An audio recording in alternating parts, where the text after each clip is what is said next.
first dates. I'm not really sure how to act, what to do, what to ask, how to be. Now you're meeting up in person and you got to figure out if this compatibility in person actually matches. Is this person actually for me?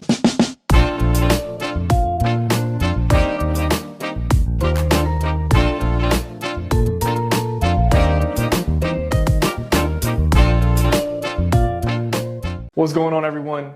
Welcome back to another episode of Date Theory. You already know who it is, the one bringing the game, so you ladies can understand what men are saying. You already know the name, Touche. Back with another episode of Date Theory. If you're new to the channel, whatever brought you here, if you're thinking about dating, you want some perspective on men, you want to figure out the way that we think and how we look at y'all, whatever brought you here, maybe it's my nice beard, who knows? I'm just glad that you're here. And while you're here, do me a favor, real quick, move your hand and subscribe. Our last few videos have been about strategic dating. The reason why I brought in the strategic approach is because I want to give you ladies a little bit more structure, if you already don't have, on how to go about this dating game. And I've been doing that by combining my sales experience with dating, something that's completely new, no one's actually ever done. So today's episode, we're going to continue on that. We already did the prospecting, we already did the qualifying. Now, after we qualify and make sure this person is worth our time seeing, talking to, meeting in person, this is where we go into our discovery phase. Our discovery phase in dating terms would be our first date. Now, many of you out there, I know what you're thinking. First dates, I'm not really sure how to act, what to do, what to ask, how to be. Does he plan it? Do I plan it? Do I just play my role and leave everything up to him? I get it. There's a lot of questions, a lot of things that you're unaware of, but I'm here for you. This is why you come to this channel.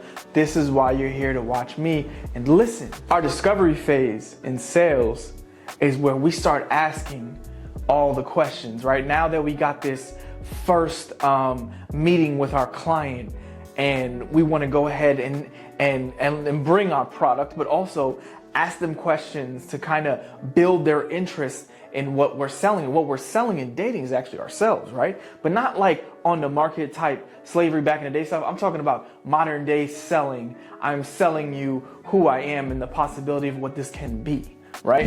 Now stick with me. I'm gonna break this down real simple, real easy into 5 different things that we do in the discovery phase that you can use on your first date and how that can work out for you in finding, is this person actually for me? Now here's the setting. We're on the first date. We're going to meet each other for the first time in person. You're a little bit anxious. You're not really sure what to talk about. You've done already some preliminary talking, so you built some sort of comfort.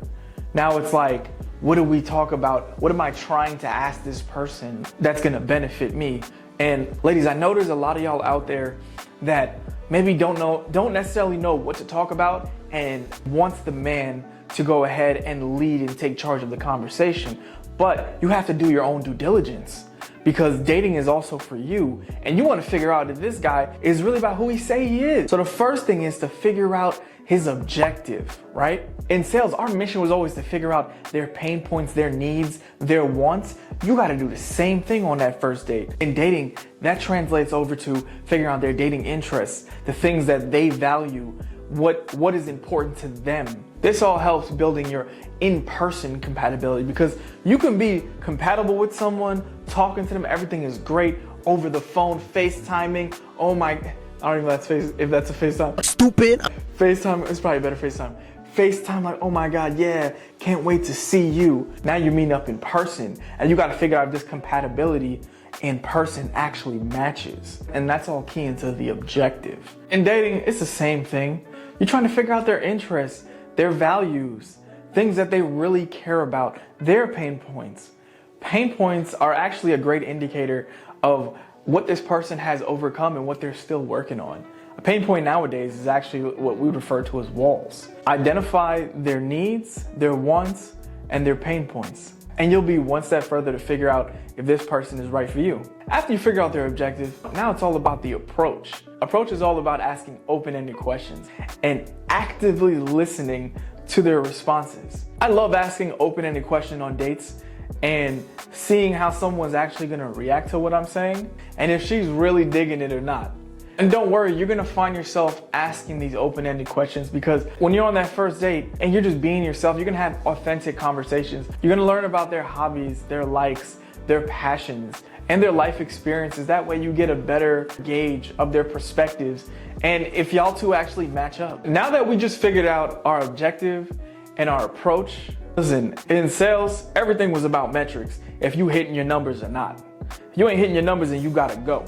So you need to figure out if this man is hitting your numbers. I'm talking about key metrics. And for the sake of what we're doing, we'll call it dating key metrics. Key metrics are important because they let you know how well someone is actually performing. Key metrics for you in dating could be chemistry.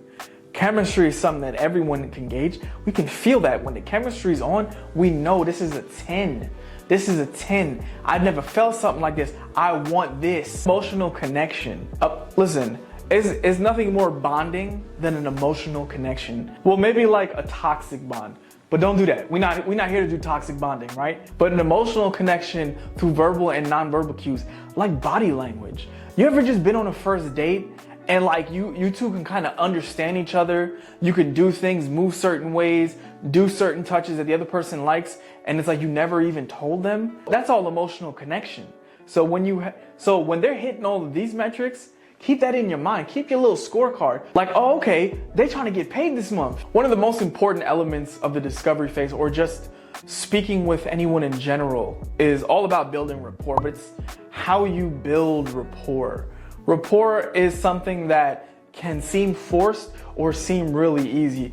I would say it's like one of those distinguishing factors between great salesmen and not so great salesmen, because some people can just do it naturally. This is something that you feel in person, ladies. When you go on a date with a man and you automatically feel comfortable, you feel secure around him, he makes you feel good, feel protected, feel heard, listened to, all those things. That's all building a rapport. I feel like the best rapport building is actually when you're sharing personal experiences, right? Like, you ever tell a story to someone and they've actually been through something similar, so they can empathize, not sympathize, but empathize with how you're feeling. That's like one of the best forms of connection and security that you can get from someone else. It's like, oh, you've been there too.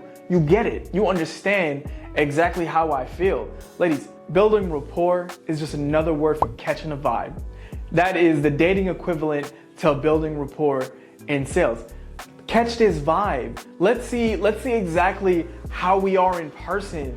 Do we connect well? Do we understand each other's jokes? That's probably one of the most important, because that's the piece that comes through naturally. And lastly, to wrap up this discovery phase, first date, as the date has progressed and we've become more and more comfortable, here's where we start uncovering these needs. After a client has taken a meeting with me, during that meeting, we're already like friends at that point. They're already telling me everything that is bothering them. They're telling me exactly what they need and what they want and what they're actually looking for.